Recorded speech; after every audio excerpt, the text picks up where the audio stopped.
Okay, meron pang ano dito, meron pang follow-up dito si Kwando. Sabi niya, mali talaga ang tanong na sino ang first bishop sa Roma kung hindi si Pedro. Dahil wala namang utos sa Biblia na dapat mayroong first bishop of Rome o kahit papa. Ikaw yung mali! Magandang araw po mga kapuntos, at sa araw na ito po meron po akong tampok na video para sa inyo at sana ay magustuhan ninyo.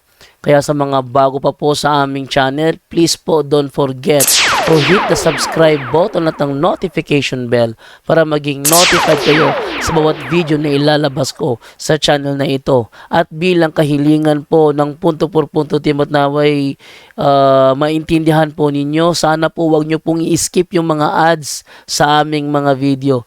Sa maliit na bagay na po na yan, malaking tulong po yan sa ating programa at sa ating ministry. Sana po maunawaan po ninyo. Maraming salamat po, kaya wag na po natin patagalin. Simulan na po natin.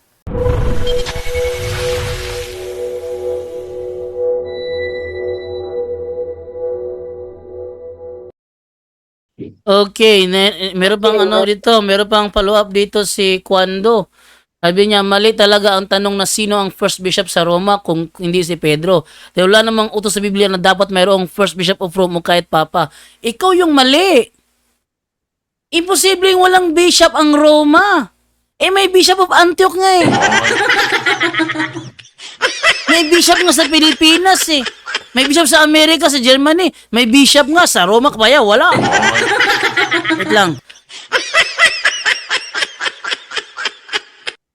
Okay, basta yun ang ano doon. Gaya na sinabi ko, wala kaming turo, Kwando, na tinatawag siyang papa dahil may utos sa Bibliang tawagin siyang first bishop. Fallacy of false dilemma yan. Ha? Wala kaming turong ganyan. At hindi mo magigiba ang aming turo kung gagawa ka ng sarili mong imahinasyon. Kung gusto mong labanan yung turo namin ang labanan mo, wag kang mag-invento ng sarili mong imahinasyon. Wala kaming turo na ganyan, na kailangan iutos ng Biblia na dapat mayroong first bishop of Rome para magkaroon. Mali! Ang sabi ng Biblia, ingatan ninyo ang inyong sarili at ang buong kawan na sa kanila ginawa kayo na mga obispo. Ginawa kayo ng Espiritu Santo na mga obispo upang pakanin ninyo ang iglesia ng Panginoon. Silang inutusan, sabi mo walang obispo? Yan ang kalokohan, Kwando. Yan ang kalokohan. No? Kaya hanggang ngayon, ang MCG ay sirado utak. Bakit? Tama ang sinabi ni ni Alfie Angeles. Yung mga member ng MCG ay walang nalalaman yan. Fanatic lang sila kay Eli Soriano. Pero when it comes to reality, when it comes to biblical theology, talagang walang alam ang mga yan. Kung ano mga sinasabi ni Soriano, doon lang sila. Imposibleng walang bishop. Imposibleng walang bishop. Sila inutusan magpapakanin eh. Ibig sabihin, kung ang iglesia nakarating sa Roma, walang bishop, sino namamahala? Kwando naman, lagyan mo naman ng utak yung pananalita mo. Ang inutusan sa Biblia na magpakanin sa iglesia o mamahala sa iglesia, mga obispo. Biblically proven, may iglesia sa Roma. Basahin natin sa Biblia na may iglesia sa Roma. Roma, Kapitulo 1, versikulo 7. Anong sabi dito? Sabi dito ganito, sa inyong lahat na nasa Roma, minamahal ng Diyos at tinawag upang maging banal. Sumainyo nawa ang pagpapala at kapayapaang mula sa Diyos na ating Ama at sa Panginoong Hesukristo. Una sa lahat, nagpapasalamat ako sa aking Diyos magitan ni Hesukristo dahil sa inyong lahat, sapagkat ang inyong pananampalataya ay balitang-balita sa buong daigdig. Epestes homon katayin jelitain holotokosmo. Sasabihin mo walang obispo? Eh, obispo ang inutusan mamahala sa iglesia? Grabe. Grabe naman. Kailangan pa letra por letra. Sinabi na nga ng Gawa 20:28 eh. Ingatan ninyo ang inyong sarili at ang buong kawan. Buong kawan. May kawan sa Roma o wala? Pag merong kawan, may obispo doon. Bakit? Sapagkat ginawa kayo ng Espiritu Santo na mga obispo upang pakanin ninyo ang iglesia ng Panginoon na binili niya ng kanyang sariling dugo. Obispo ang mamamahala. Sabi mo, walang utos.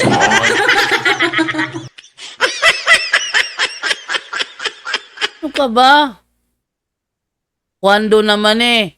Sana pag magsalita, lagyan naman ng utak. Hindi yung puro daldal. Okay. Sabi naman dito ni Shore One CD, I am calling Kwando, aka Itsoy. Aka Itsoy. May link sa taas. Let's debate. We will debate the authenticity of El Soriano to be the true church. Bro, walang claim ang MCGI na true church sila. Kaya lahat ng mga binautismo sa MCGI, lahat yan bagsak. Sino ba ang binigyan ng otoridad na magbautismo? Ang tunay na iglesia o yung hindi tunay na iglesia? Tanungin mo sila, kayo ba ang tunay na iglesia? Hindi. Sabi nila, umanib lang kami. Tanungin mo, kailan kayo umanib? Wala akong alam dyan. Kailan nangyari nang iniwan ni El Soriano si Nicolas Perez ay pumunta siya sa Corinto para magpabautismo doon? Kailan nangyari yun? Wala akong natatandaan eh. Kaya, wag maging imahinasyon. Sabi niya, I can find his IP address kung saan siya now monitoring all IP addresses of all. Okay. Maria Agnes Cabasa, good evening po. Sa aming pamilya ay likas ang marunong gumuhit o mga likas na dibuhista. Tanong ko lang po, kung may tuturing bang cursed objects ang mga drawing na may kinalaman sa sexuality. Brother Romer. Okay, so ganon, kapag ikaw ay isang artist, tapos merong mga sexual na na mga painting, yung mga lustful na mga paintings, delikado po yun. Kasi binibigyan mo ng kasalanan din yung iba na tumitingin. Tayo na mga artist, no, sa totoo lang, no, sa amin na mga artist, baliwala yan lang yan sa amin. Yung mga ganoon, kasi yung hindi naman yung kalaswaan yung tinitingnan natin, do. Yung yung na-appreciate natin yung mga figure, kung paano natin yan guhitin or saan yung mga dimension, yung sa anatomy ng pag-painting or pag-uukit, kasi kailangan yan natin eh. Kasi wala talagang sculptor, wala talagang artist na hindi dumaan dyan.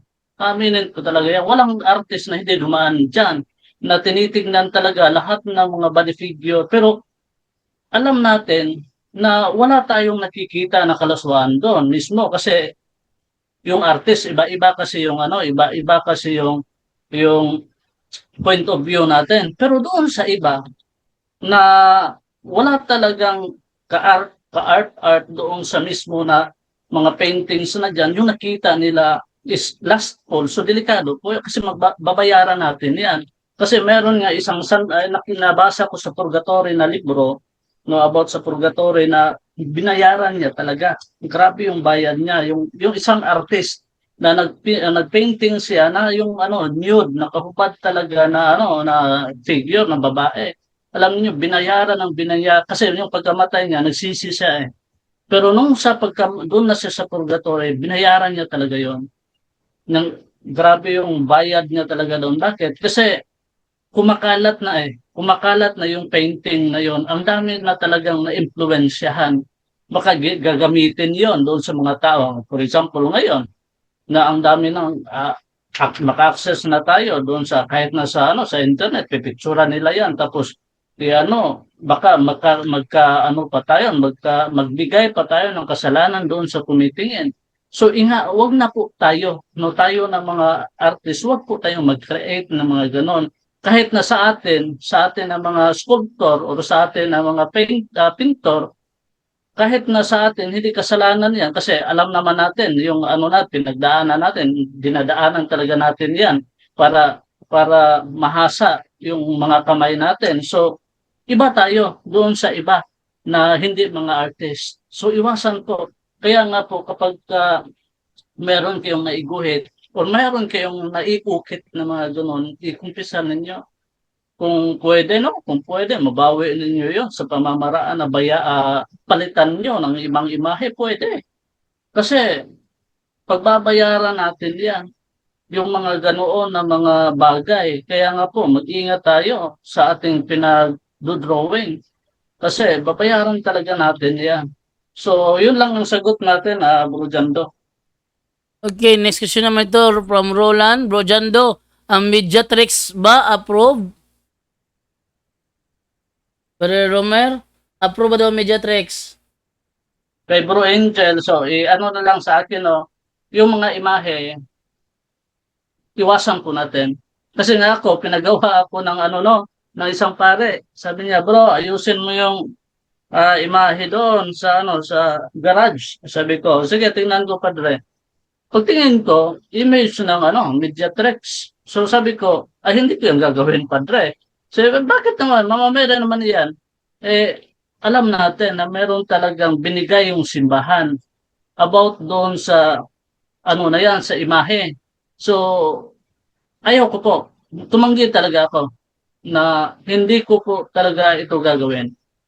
Kasi ang Mediatrix of All Grace, approve yan na title. Pero yung statua, hindi pa po. Wala talaga sinabi doon. Wala talagang sinabi yung simbahan. Kung alam ninyo, no, merong ipinakita yung mga exorcist about dyan, yung sa madre na si Sister Teresita. Kung alam ninyo, no, about sa exorcism, magugulat talaga kayo. Magugulat, matatakot talaga. Hindi ko lang sasabihin dito. Kasi hindi natin alam. Marami mag-react talaga niyan. Nakakagulat, nakakatakot yung karanasan during exorcism. Hindi ko nasasabihin. So yung Mediatex na ano, na title, approve yan ng simbahan. Pero yung Mediatrix na imahe, hindi pa po yun. So, padagdagan lang po natin, Bro Angel, about sa dokumento ng simbahan, about sa Mediatrix of All Grace. Bro Angel, Oo kasi ano 'yan 'no, yung sa Mediatrix yung kung yung sa lipa ang sinasabi 'no, ayaw naman natin diyan nagkaproblema si ano 'no, sa ating exorcist priest. So, well, according to the church nga, hindi siya approved talaga. Yung himala, of course, pero yung mismong ano, yung mismong simbahan, wala nang pong connection 'yon. But yun nga, tama si Bro Romer, yung kung yung sa lipa ang sinasabi mo kapatid, medyo may hindi pa ayokong sabihin na ano kasi may mga nakikinig diyan na-offend daw sila. Diyan nagkaproblema nga si Bro Wendell at si Bro I mean si Father Cabading, no. So ang talagang ayon sa kay Father Cabading nga, ayon sa simbahan talaga hindi po siya approve. So siguro mas maganda sa atin let's focus dun sa talagang siguradong approve na mga apparition ng ating mahal na Birheng Maria. Kasi ako, ayoko rin mag-ano sa ganyan dahil only God knows. Pero nirespeto natin yung ano ng church. Kasi may mga bishop noon na nag-approve din, ganito ganun. But later on, sabi nila nga, the apparition is not authentic. So, kung sasabihin mo naman ayon sa kaparian ngayon naman dahil sa masusing pang-imbestiga ayon kay Father Sikia po hindi siya approve, no? So, yun po yung ano natin, ang official teaching lang natin lagi kong sinasabi dito, official teachings lagi. Katulad kahapon nagkaproblema dun sa nagtatanong yung pare, bakit ganito, bakit ganun. We only stand for the official teachings. Hindi tayo against the priest. May mga obispo kaya nag-ano diyan, nag-approve sa Mediatrix, sa Lipa, Batangas. Pero hindi tayo against dun sa nag-approve, but we just all we just ano no telling you all the official teachings, or at least sometimes binibigay namin, we're showing you the official teachings. And according to the Father Sikia talaga, inano nila yan, imbestigahan. May mga ano lapses May mga ibang tinuturo. Doon kasi nagkakaproblema, iniimbestigan talaga yan, detalye. Lahat ba na sinabi ng mahal na Birheng Maria, connected ba sa church teaching? Sa mga nakikinig ngayon, no?